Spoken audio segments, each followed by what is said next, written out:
Hey everybody, welcome to yet another trailer review. Today we're talking about Ghostbusters Afterlife. Now this movie was a little bit of a weird situation for me. So a couple of days ago it came out that the teaser poster, whatever you want to call it, came out with the Ecto-1 sort of sliding through a field, green something in the sky.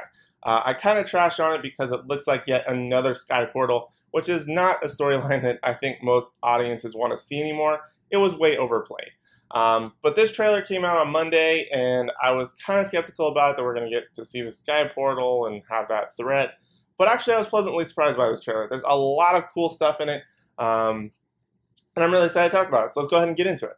So first off, the trailer is amazing. It's got tons of nostalgia. It's got tons of sort of nods to the original. It's got that nice connection to the original that we don't really get to see in the most recent version. I think it was like 2016.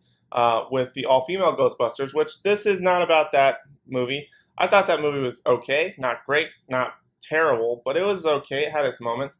But this movie essentially is a sequel, kind of, to the original Ghostbusters. So in this one, it's a family that's going off to live in some rural area, and they've been left the house, which actually turns out to be one of the former Ghostbusters, which, if I remember right, is Egon.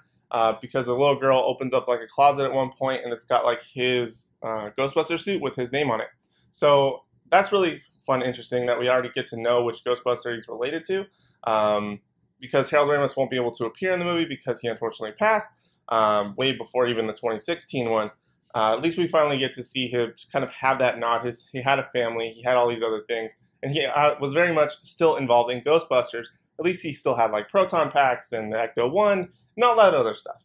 Now, where this movie trailer leaves me a little bit disappointed has to be more with the kids' storyline, the one that's probably going to be the main focus of the movie, where we're going to be focused on these kids discovering all of these items as a new threat of some kind of ghost gets discovered, and there's sort of coming up out of the ground or something along those lines.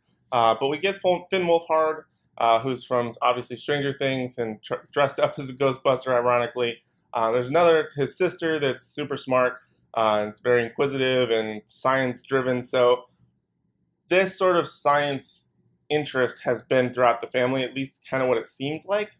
But not a whole lot of story other than just like these tremors are popping up all around the city where there are no fault lines and things like that. And that leads us into Paul Rudd's character, who's a teacher. And he turns out looks kind of be like a super major Ghostbuster nerd from the 80s. He grew up with them. He actually shows a kid like the tape of the Ghostbusters going into the building where they eventually fight the Stay Puft Marshmallow Man. Things like that. So it's got a bunch of nods. It kind of looked like they had one of the Devil Dogs sort of jumping on a car at one point, but we just sort of saw the foot. So I think that's what they're alluding to.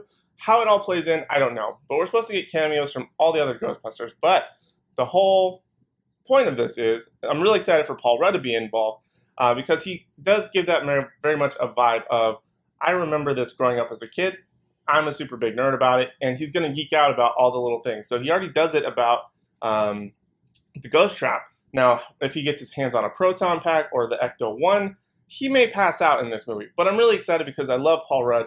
I can't wait to see how he's involved in this. I can't wait to see if he actually suits up as a Ghostbuster. That would be really cool. But yeah, I mean, this movie was actually had me a lot more excited based on the trailer than based on the poster or any other news about it. I had no interest in it. I mean, I was kind of done with Ghostbusters. It wasn't really feeling like a franchise that was going anywhere. Does it have the potential? Sure. But where they're going to go, the direction of this, it could be pretty interesting and lead to a lot of interesting and fun new dynamics that we haven't seen that still kind of play off of the original Ghostbusters, but at least we can kind of get new stuff while still honoring and giving some homage to the old stuff. So essentially, those are my thoughts on the Ghostbusters Afterlife trailer. I'm going to try and keep all of these brief, even though they're probably going to be at least 7-8 minutes. But if you guys have seen the trailer, make sure you let me know your thoughts and opinions down below. Do you like the storyline with this? Do you wish they would have gone a completely different direction? Do you think that they should just stop doing Ghostbusters? Should we get more Ghostbusters? Whatever it is, let me know your thoughts down in the comment section down below. Other than that, that's all I have for now. Thank you guys so much for watching, and I hope to see you in the next one.